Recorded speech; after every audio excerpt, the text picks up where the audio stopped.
عندنا حاجه اسمها الحركه. الحركه عندنا بنقسمها لجزئين. في حركه اسمها حركه انتقاليه، وفي حركه تانية اسمها حركه دوريه. تاني، في حركه اسمها حركه انتقاليه، وفي حركه اسمها حركه دوريه. ايه هي الحركه الانتقاليه؟ يقول لك الحركه الانتقاليه دي حركه بتبقى نتيجه انتقال جسم من مكان لاخر. حركه نتيجه انتقال جسم من مكان لاخر. يعني حركه نتيجه انتقال جسم من مكان لاخر. يعني مثلا انا معايا القلم كان هنا، رحت نقلته هنا، دي اسمها حركه انتقاليه. انا كنت واقف هنا، رحت جاي هنا، دي اسمها حركه انتقاليه. انا كنت باخد درس فيزياء عند الباشمهندس حسن، بعدين رحت مروح البيت، دي اسمها حركه انتقاليه. انا كنت في البيت فبعدين رحت رايح درس الاحياء، دي اسمها حركه انتقاليه. يبقى الحركه الانتقاليه دي حركه بتبقى نتيجه انتقال جسم من مكان لمين؟ لاخر. نقلت جسم من مكان لمكان. دلوقتي في عين نيوتن هناك اهو مش عاجبني، قلت له ياض قوم ياض من مكانك ياض، تعالى ياض اقعد هنا ياض، دي اسمها حركه مين؟ انتقاليه. ليه حركه انتقاليه؟ حركه نتيجه انتقال جسم من مكان لمين؟ حركه نتيجه انتقال جسم من مكان لاخر. يبقى دي بالنسبه لي اسمها الحركه الانتقاليه. طيب الحركه الانتقاليه دي زي مين يا باشا؟ يقول لك الحركه الانتقاليه دي زي الحركه في خط مستقيم، زي القطر اللي هو القطار. سؤال بس، هو القطار ده مش بيتحرك في خط مستقيم؟ طب القطر ده بينتقل من مكان لمين؟ لمكان. هو كان في القاهرة هيروح الجيزة، كان في القاهرة هيروح أسوان، كان في القاهرة هيروح الفاشن، وهكذا. تاني حاجة زي مين يا باشا؟ قال لك زي حركة اسمها حركة المقذوفات. حركة زي حركة مين؟ المقذوفات. ايه حركة المقذوفات دي؟ حركة المقذوفات دي تخيل كده لو انا معايا قلم، رحت بقول للراجل ايه؟ خد الجم ده، دي اسمها حركة مقذوفات. اللي هو بص خد القلم ده يا باشا، انجل يا باشا، الجم القلم ده، دي اسمها حركة مين؟ حركة انتقالية. برضو الحركة الانتقالية دي امك او امك بتعملها ايه؟ تعملها معاكي وانت بتاكلي. ازاي؟ بالشبشب. تاخد الشبشب كده وخدي الجم دي في دماغك، دي اسمها حركه انتقاليه. لو انت برضه بصيت هتلاقي الحركه الانتقاليه دي بتبقى حركه نتيجه انتقال جسم من مكان لمين.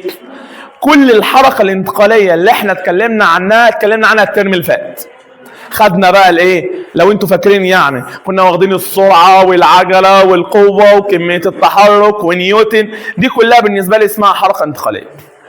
اما بقى الحركه الدوريه اللي هو الفصل بتاعنا، يقول لك الحركة الدورية هي حركة بتكرر نفسها على فترات زمنية متساوية.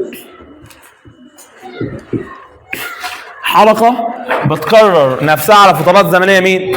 حركة بتكرر نفسها على فترات زمنية متساوية. زي مين؟ بص يا حبيب قلبي، زي مثلا عقارب الساعة. تلاقي عقارب الساعة ده بيتحرك، بس بيتحرك في مكانه. هل عقارب الساعة ده هل بينتقل من مكان لمكان؟ يعني انت تبقى حاطط مثلا عقارب الساعة في الأوضة تلاقيها مثلا دخلت الحمام؟ أكيد لا. زي المروحة، انت لما بتيجي تشغل المروحة بتلاقي المروحة بتلف في مكانها، بتكرر حركتها على فترات زمنيه متساويه. هسألك سؤال، هل المروحه دي بتنتقل من مكان لمكان؟ لا، هي بتتحرك فين؟ بتتحرك الدوريه، حركه بتكرر نفسها على فترات زمنيه متساويه. داخلين كده اهو بعد رمضان على طول العيد، فالواد حموكشه قرر ان هو ايه؟ يتمرجح. فابوه يقول له تعالى عشان امرجحك، وهو بيتمرجح تلاقي المرجحه قاعده تروح وترجع تروح وترجع. سؤال، هل المرجحه دي انتقلت من مكان لمكان؟ يعني انت كنت بتتمرجح في العيد لقيت نفسك في السكاكريه مثلا؟ اكيد لا. فبص بقى معايا، يبقى الحركه الدوريه دي زي مين يا باشا؟ يقول لك زي عمك البندول، زي عقارب الساعه، زي الارجيحه اللي هي المرجيحه، زي الشوكة الزنانة اللي هي الغنانة،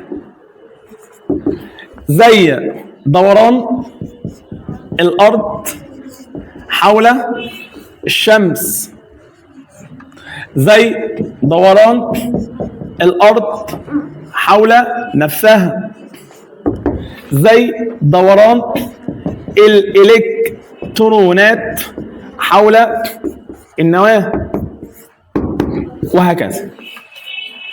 هديلك مثال تاني. ايه تعريف الحركة الدورية؟ حركة بتكرر نفسها على فترات زمنية.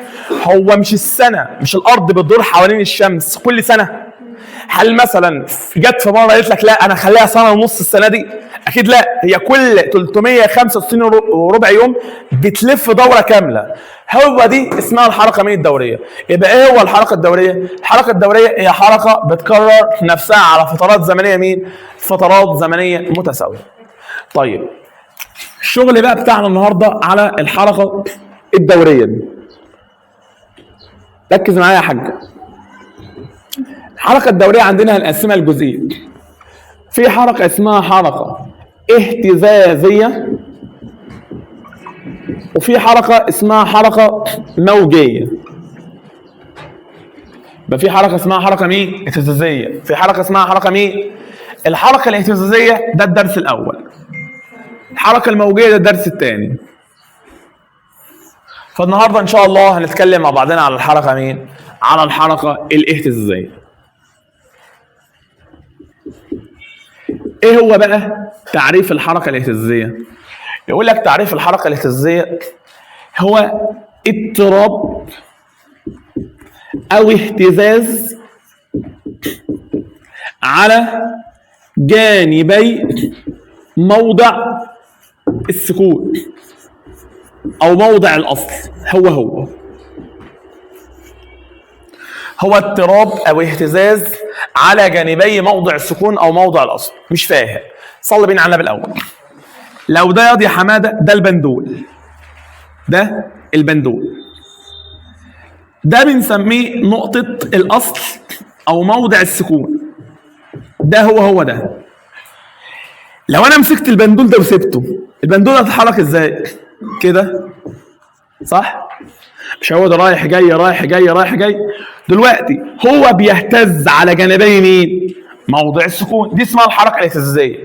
ابسطها لك، لو ده موضع السكون او موضع الاهتزاز، انا ورحت واقف هنا، رحت عملت ايه؟ اتحركت، رحت جاي كده، بعدين رحت جاي كده، بعدين رحت جاي كده. هسألك سؤال، مش انا كده بهتز على جانبي موضع السكون؟ مش انا قاعد اروح يمين وشمال؟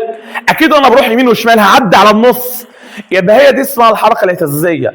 يبقى الحركه الاهتزازيه هو اضطراب او اهتزاز على جانبي موضع مين؟ السكون. يا عم ماشي. في بقى حته كده عايز اقول لك عليها. ايه هو الفرق ما بين الازاحه وما بين حاجه اسمها سعه الاهتزاز؟ تعالى نعرف مع بعضينا ايه الفرق ما بينهم. بص يا حبيبي، ده البندول. البندول ده ممكن يجي هنا، ممكن يجي هنا، ممكن يجي هنا، ممكن يجي هنا، وهكذا. دي نقطة الأصل. لو أنت من نقطة الأصل جيت هنا، دي اسمها إزاحة.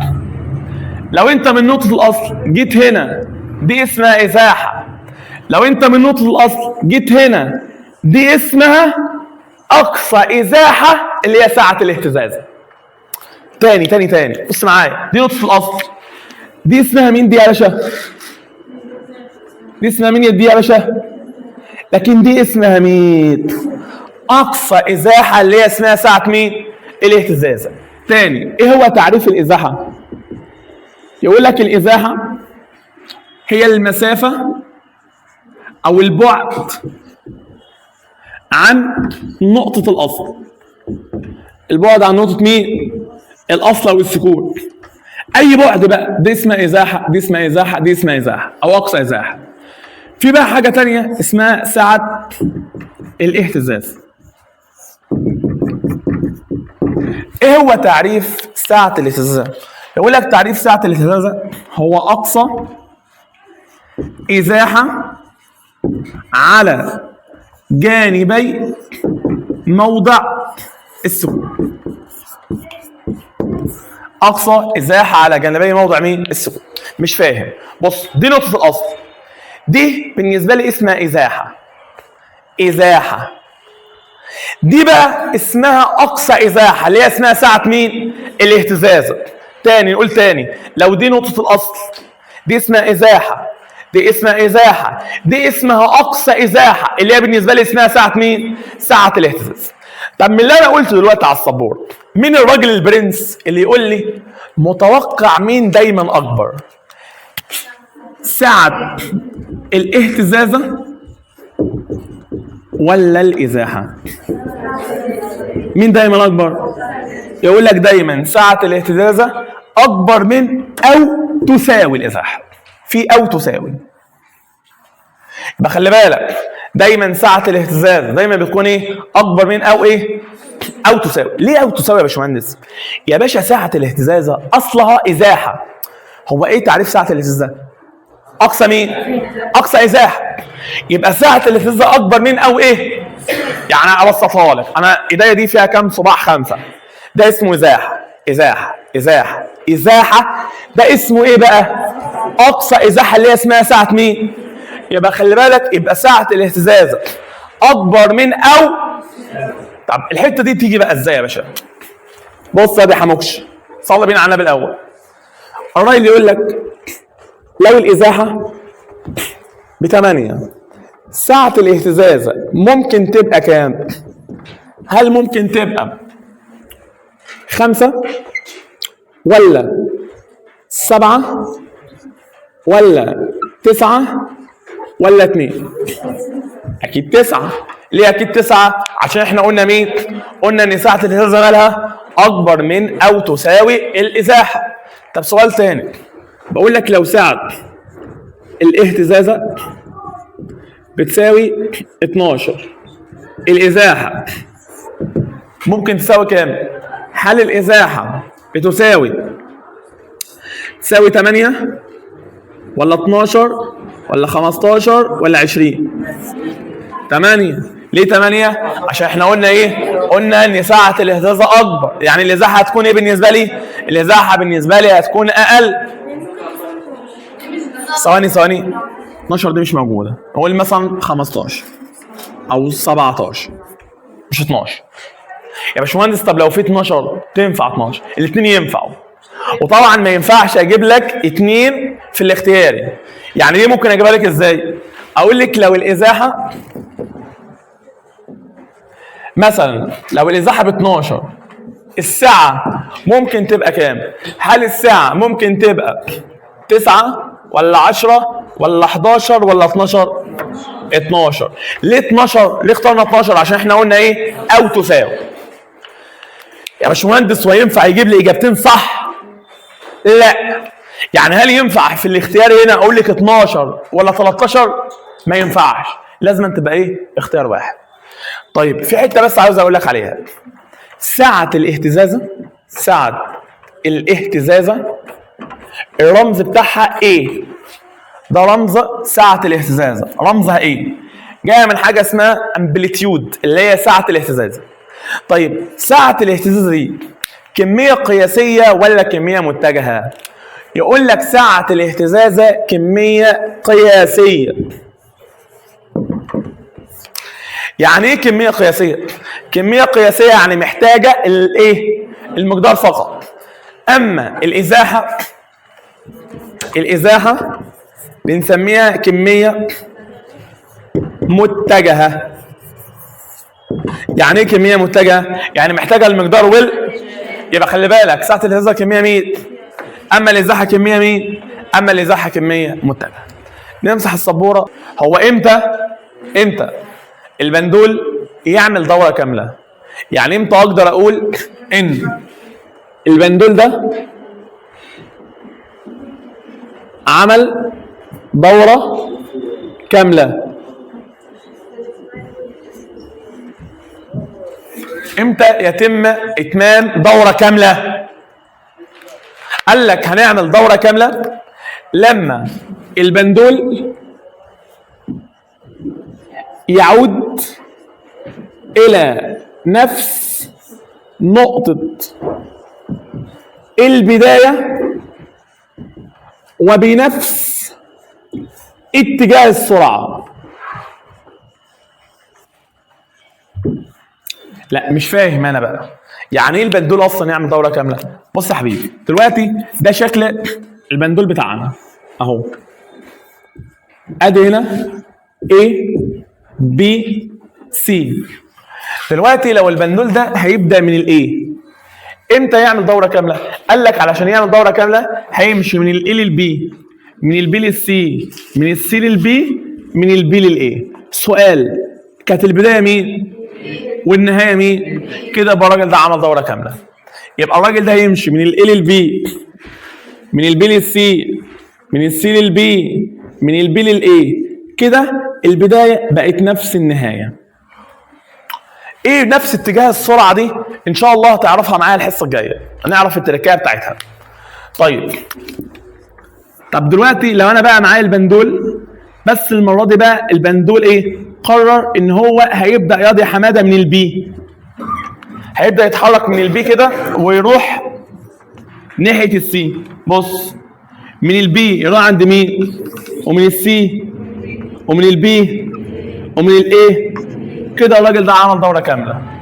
تاني، من البي للسي ومن السي للبي ومن البي للاي ومن الاي للبي. كده الراجل ده عمل دورة كاملة. لو حد فيكم بيفكر شوية يعمل ازاي؟ يقول لي هو مش مشي من بي لسي ومن سي لبي اهو رجع اهو. لا انا قلت لك لازم يكون ليهم نفس اتجاه مين؟ يعني ايه نفس اتجاه السرعة؟ يعني بصي، هو لما جه بدأ من عند بي مشي كده، ده اتجاه السرعه بتاعه. لما رجع كده، هل اتجاه السرعه اللي هنا نفس اتجاه السرعه اللي هنا؟ لا. الخلاصه امتى الراجل ده يعمل دوره كامله؟ لما يرجع لنفس النقطه اللي بدأ من عندها بنفس السرعه. سيبك من نفس السرعه دي دلوقتي.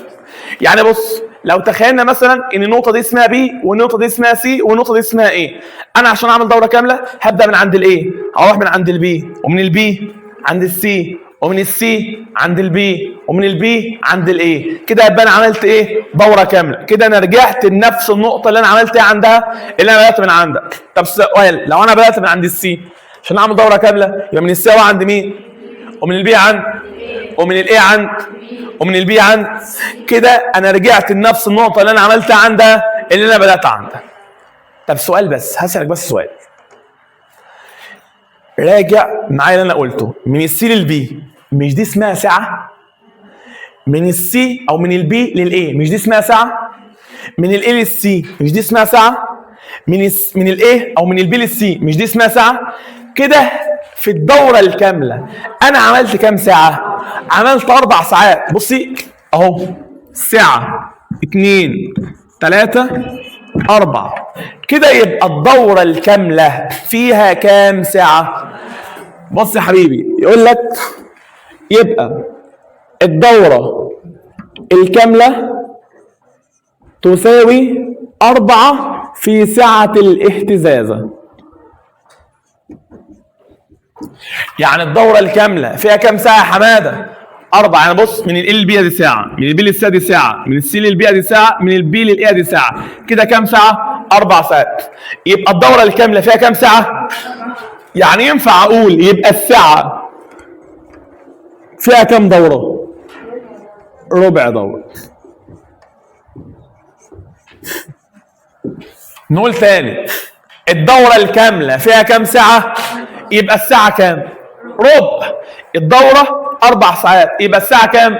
ربع. طب سؤال، طيب لو أنا جيت بقول لك النسبة ما بين دورة كاملة على ساعة، 4/1 ولا 1/4؟ اللي موافق على 4/1 يرفع ايده. طب اللي موافق على 1/4 يرفع ايده. ماشي، هي 4/1. تعالى اقول لك ليه 4/1. بص، مش انا عايز اجيب دوره كامله على ساعه؟ كان المدرس الرياضي كان يقول لك ايه؟ ايدك ما تروحش فاضيه. دوره كامله على ساعه بتساوي كام؟ 4/1. يبقى دوره كامله على ساعه بتساوي 4 لكن لو انا جيت بقول لك ساعه على دوره كامله هتساوي كام؟ 1 على الاربع اللي هي ربع. يبقى تاني دوره كامله على ساعه يبقى كام؟ 4 على 1. ساعه على دوره كامله يبقى كام؟ 1 على 4. حد عنده اي مشكله؟ طيب تعالى بقى اعلمك ازاي تجيب عدد الدورات، بس صلي بينا على النبي الاول. بص يا حبيبي عشان بس تبقى فاهم، احنا في الصفين او الثلاث صفوف دولت هعلمك ازاي تجيب عدد الدورات. الصفين الاخر هعلمك ازاي تجيب حاجه اسمه التردد والزمن الدوري. السبوره بقى اللي بعديها هنعمل ميكس ما بين الاثنين، نشوف بقى المسائل بتيجي ازاي. طيب تعالى نتعلم مع بعضنا ازاي نجيب عدد دورات. لو ده بندول اهو A B C، هسألك سؤال، هو لو الراجل ده مشي من ال A لل B، من ال A لل B كده هو مشي كام دورة؟ مش مشي ساعة واحدة اللي هي كام؟ ربع. طب لو مشي من ال A لل B لل C كده مشي كام ربع؟ ربعين. ربعين ده اللي هو كام؟ نص. طب لو مشي من ال A لل B لل C لل B كده مشي كام؟ 3/4. طب لو مشي من ال A لل B لل C لل B لل A كده مشي كام؟ دورة كاملة. كده بالنسبة لي مشي كام؟ مشي دورة كاملة. ناخد سؤال تاني عشان تفهم معايا. يا باشا ده البندول اهو A B C. لو جيت بقول لك لو في واحد مشي من البي للسي كده مشي كام؟ ربع. طب من البي للسي للبي نص. طب لو مشي من البي للسي للبي للايه 3/4. طب لو مشي من البي للسي للبي للايه للبي كده مشي كام؟ دورة كاملة. فاهمين ولا مش فاهمين؟ فاهمين. كده احنا عرفنا نتعلم ازاي نجيب ايه؟ دورة مين؟ دورة كاملة. يعني اسألك انت سؤال، لو انا جيت بقول لك ان انا معايا بندول عامل كده وادي ايه؟ بي سي. لو واحد مشي من ال للسي، من ال للسي ربع وربع يبقى كام؟ نص. طيب عندنا بقى لفظ كده جديد اسمه التردد والزمن الدوري. تعال الاول نشوف الزمن الدوري مين هو. ايه هو تعريف الزمن الدوري؟ يقول لك تعريف الزمن الدوري هو زمن دورة واحدة. تعريف الزمن الدوري هو زمن مين؟ زمن دورة واحدة او بنسميها زمن لفة واحدة. مش فاهم؟ بص تخيل كده انت بعد الايه؟ بعد الفطار، بعد ما ضربت كده المحشي وبتاع وبدا يطلع لك ايه؟ بزابيس كده في اماكن غريبة، قررت ان انت ايه؟ تروح الساحة. فرحت لفيت الساحة 10 لفات في 20 دقيقة. 10 لفات في كام دقيقة؟ 20 دقيقة. هسألك سؤال، يبقى اللفة خدت مني كام دقيقة؟ دقيقتين. هو ده اسمه الزمن الدوري، زمن اللفة الواحدة. تاني، لو انت رحت الساحة لفيت 5 لفات في 5 دقايق يبقى اللفة الواحدة خدت منك كام؟ خدت منك دقيقة واحدة. لو انت تقري الكتاب وقريتي 5 صفح، قريت ال5 صفح دولت مثلا يعني في 15 دقيقة يبقى الصفحة الواحدة خدت مني كام؟ 3 دقايق. هو ده اسمه الزمن الدوري. فيقول لك الزمن الدوري هو زمن دورة واحدة اللي هو بيساوي مين يا باشمهندس؟ تي على ان. الزمن الدوري بيساوي تي على ان، حيث تي ده اسمه الزمن الكلي والان اسمه عدد الدورات. مش فاهم؟ يعني جيت مثلا بقول لك ايه؟ انا رحت الساحه لفيت 10 لفات في 20 دقيقه يبقى اللفه الواحده خدت مني كام؟ 20 على 10 فيها ال2 ثانيه. طبعا التي كابيتال ده بنسميه الزمن مين؟ الزمن الدوري. ممكن نحترم القانون ده شويه، يعني ممكن نعمل له ايه؟ مثلث كده محترم. ادي هنا تي كابيتال، ادي هنا تي سمول، ادي هنا مين؟ ادي هنا ان. هسألك سؤال، لو انا عايز اجيب التي كابيتال يبقى التي كابيتال بتساوي مين؟ تي على ان.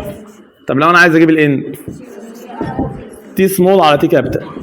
طب لو انا عايز اجيب التي سمول، تي كابيتال في مين؟ تي كابيتال فين؟ تي كابيتال فين؟ كان بقى في ياض واحد كان قاعد جنب الزمن الدوري. الراجل ده كان عنده عيبين، كان غشاش واحول الاثنين. قال لي ايه ده؟ انت بتبص الزمن الدوري بيساوي تي على ان؟ قال لك خلاص انا هطلع حاجه اسمها التردد. قال لك التردد بيساوي مين؟ بص هنا تي على ان، قال لك يا باشا هنحط هنا ان على تي. ده هو غشاش عشان مغش الان والتي، واحول عشان قلبها. فعندنا حاجه اسمها التردد. التردد ده بيساوي مين؟ ان على تي، او بيساوي 1 على الزمن الدوري. هو مش الزمن الدوري تي على ان؟ التردد بيساوي مين؟ ان على تي. يبقى ده بيساوي مقلوب ولا لا؟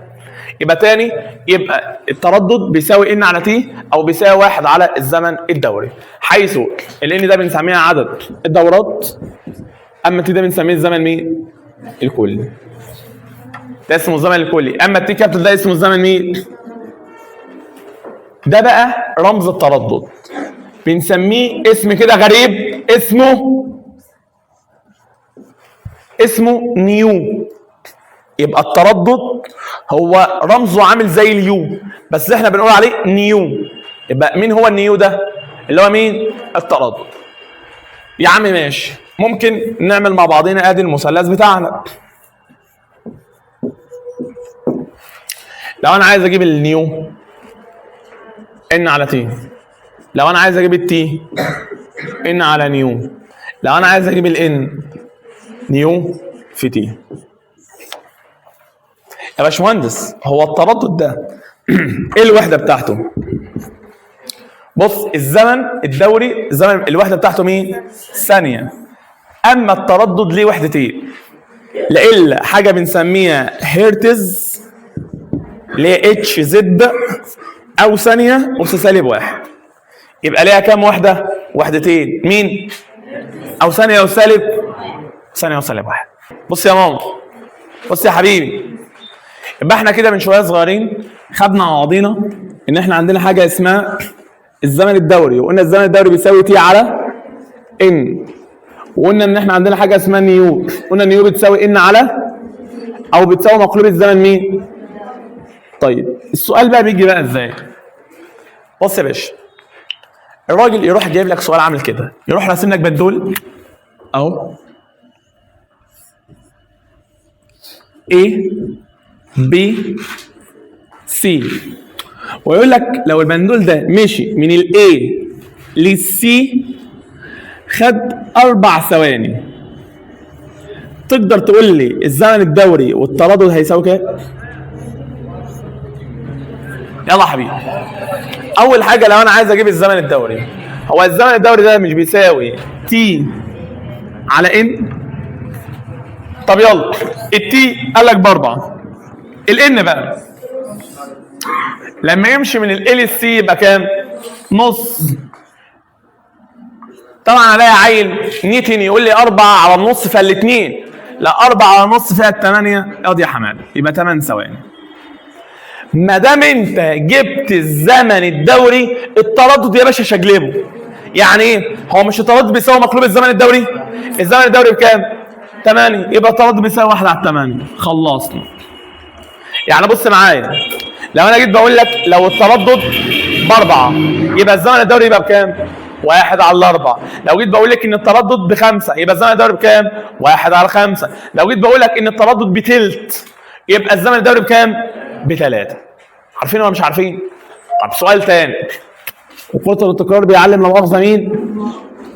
لا الشطار بقى عشان احنا صايمين. بص معايا، ده ايه؟ بي سي. لو جيت بقول لك ايه؟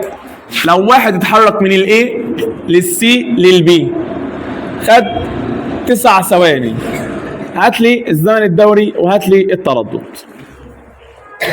يلا حبيبي، بقول لك في واحد مشي من الاي للسي ومن السي للبي. عايزين نجيب الزمن الدوري، عايزين نجيب التردد. هو الزمن الدوري بيساوي مين على مين؟ تي على ان. تي بكام؟ الان كام؟ 3/4. 9 على 3/4 هيطلع معايا بيساوي كام؟ 12. يبقى الزمن الدوري ب 12. يبقى التردد هيساوي كام؟ بس. طب ناخد سؤال ثالث واخير. لو جيت بقول لك ايه؟ لو زمن سعة الاهتزازة بيساوي 3 ثواني، اوجد الزمن الدوري والتردد. بقول لك ايه؟ لو زمن سعة الاهتزازة بيساوي 3 ثواني، هات لي الزمن الدوري والتردد. فكر.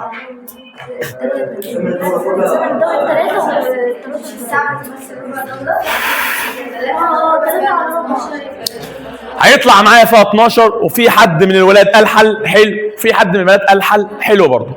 في حد من الولاد عمل لي ازاي؟ قال لي هي مش الدوره الكامله، مش الزمن الدوري ده زمن دوره كامله. هو مش الدوره الكامله يا استاذه يا حاجه، هو مش الدوره الكامله 4 في الساعه؟ طيب الساعه كام؟ 3 في 4 بكام؟ ب 12. ده حل اللي هو الزمن الدوري. في حل تاني، هو مش الزمن الدوري بيساوي تي على ان؟ التي ب3. ساعة الاهتزاز، مش احنا من السبوره اللي فاتت قلنا ان ساعة الاهتزاز ربع دورة؟ يبقى على ربع. 3 على ربع فيها كام؟ فيها 12. يبقى لو الزمن الدوري ب 12 يبقى التردد هيساوي كام؟ 1 على 12. سهلة ولا مش سهلة؟ سهلة. طب بص الفكرة اللي بعديها. الفكرة اللي بعديها أنا همهد لك حاجة، عشان الحاجة دي جاي عليها السؤال دلوقتي ب 20 جنيه. بص معايا، احنا من شوية صغيرين قلنا إن التردد بيساوي مين؟ 1 على مين؟ على الزمن الدوري. طب ينفع أقول يبقى الزمن الدوري بيساوي 1 على التردد؟ ينفع ولا ما ينفعش؟ جلبت الطرفين. طب مين بقى يقول لي؟ مين البرنس اللي يقول لي حاصل ضرب الزمن الدوري في التردد بيساوي 1؟ صح ولا مش صح؟ صح اهو. اعمل طرفين في مين؟ تي في نيو بتساوي كام؟ حل بقى السؤال ده. اول واحد هيحله صح هياخد 20 جنيه. بقول لك ايه بقى في السؤال؟ لو التردد ضعف الزمن الدوري، هات لي التردد وهات لي الزمن الدوري والسؤال خلص. لو التردد لك ان التردد ضعف الزمن الدوري، عايز اجيب التردد وعايز اجيب الزمن الدوري. انا معايا حلين، تعال اقول لك الحلين. اول حل ان انا اصلا هعين التردد او هعين الزمن الدوري. هو مش الزمن الدوري بيساوي مقلوب التردد؟ مش الزمن الدوري بيساوي مقلوب التردد؟ فنيو في نيو تربيع بتساوي 2. يبقى النيو بتساوي جذر 2. يبقى الزمن الدوري بيساوي 1 على جذر 2. ده الحل.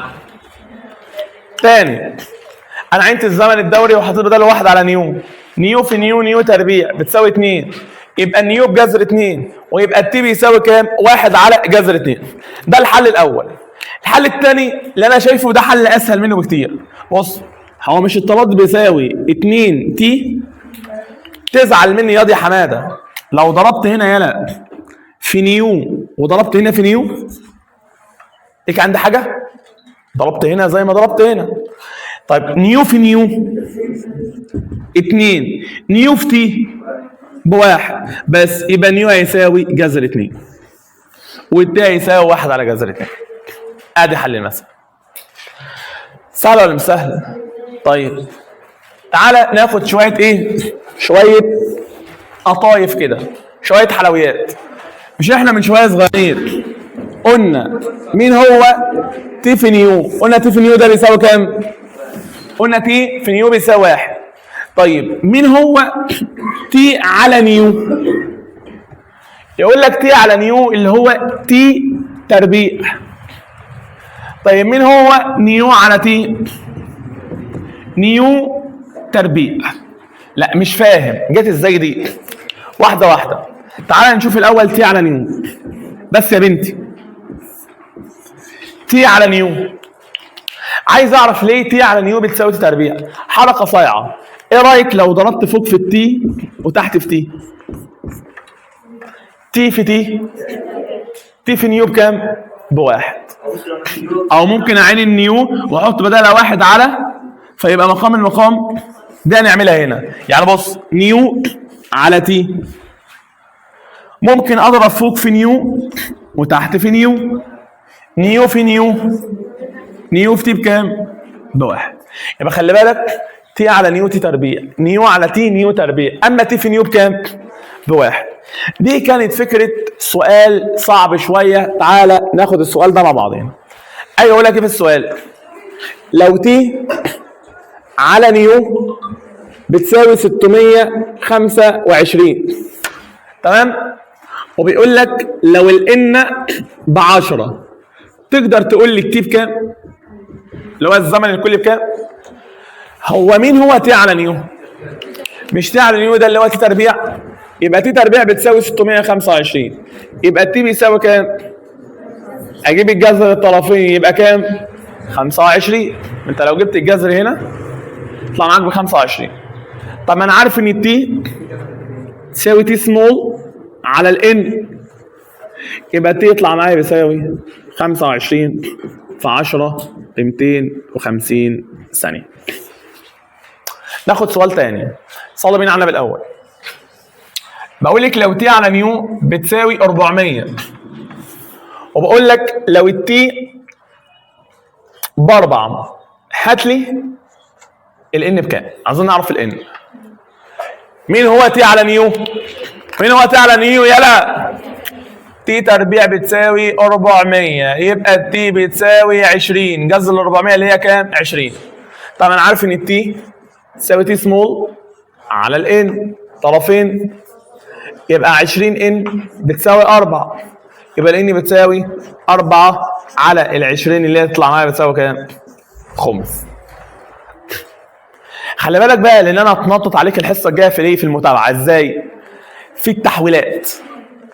تعالي اراجع لك التحويلات. بص، من ملي ثانيه لثانيه بضرب في 10 اس سالب 3، من مايكرو ثانيه لثانيه بضرب في 10 اس سالب 6، من نانو ثانيه لثانيه بضرب في 10 اس سالب 9، من انجستروم لثانيه بضرب في 10 اس سالب، من بيكو لثانيه بضرب في كام؟ 10 اس سالب 12. فخلي بالك من التحويلات دي. دي تحويلات كانت بتاعه الترم اللي فات. ركز معايا. عايزين نفرق ما بين حاجه اسمها المسافه وحاجه اسمها الازاحه. المسافه بنجمع. يعني ايه بنجمع؟ اي رقم تلمحه اجمعه، وهتفهم دلوقتي ازاي. اما الازاحه هي المسافه بين نقطة البداية ونقطة النهاية. تاني، المسافة بنجمع، أما الإزاحة هي المسافة ما بين نقطة البداية ونقطة. يعني مثلا لو ده بندول، بندول مش بنادول، بنادول ده العلاج اللي أنت بتشربه. بندول ده اي بي سي، تمام؟ وبقول لك لو ده 5 والحته دي برضو 5 اكيد. يعني بقول لك ايه بقى؟ لو في واحد مشي من البي للسي للبي، هسألك سؤال، يبقى المسافه بكام والازاحه بكام؟ احنا قلنا مع بعضينا المسافه بنعمل ايه؟ بنجمع. واحد مشي 5 ورجع 5، يبقى مشي كام؟ 10. اما الازاحه هي المسافه ما بين البدايه والنهايه. البدايه مين؟ بي، والنهايه مين؟ ده البدايه نفس. يبقى الازاحه بكام يا؟ 0. يعني مثلا لو واحد عمل نص دوره، لو واحد عمل نص دوره بالنسبه للبندول، لو هو بدا من البي هيبقى ب0. ليه؟ هيرجع لنفس النقطه اللي بدا من عندها. طب بص تاني معايا هنا، لو انا جيت بقول لك لو ده ايه بي سي، لو واحد مشي من البي للسي، من السي للبي، من البي للاي، والسعه اسمها ايه، عايزين نعرف المسافه والازاحه. تاني بقول لك ايه، واحد مشي من البي للسي للبي للاي، المسافه قلنا هنعمل ايه، هنجمع ايه وايه وايه يبقى كام ايه 3 ايه، يبقى المسافه كام ايه. اما الازاحه هي المسافه ما بين البدايه والنهايه. ايه المسافه ما بين البدايه والنهايه؟ ايه واحد. طب سؤال، لو في بقى واحد عمل دوره كامله يبقى الازاحه بكام؟ يبقى الازاحه هتساوي صفر. ليه هتساوي صفر؟ عشان لما يعمل دوره كامله هيرجع لنفس النقطه اللي هو عمل ايه عندها، هيرجع لنفس النقطه اللي هو بدا من عندها.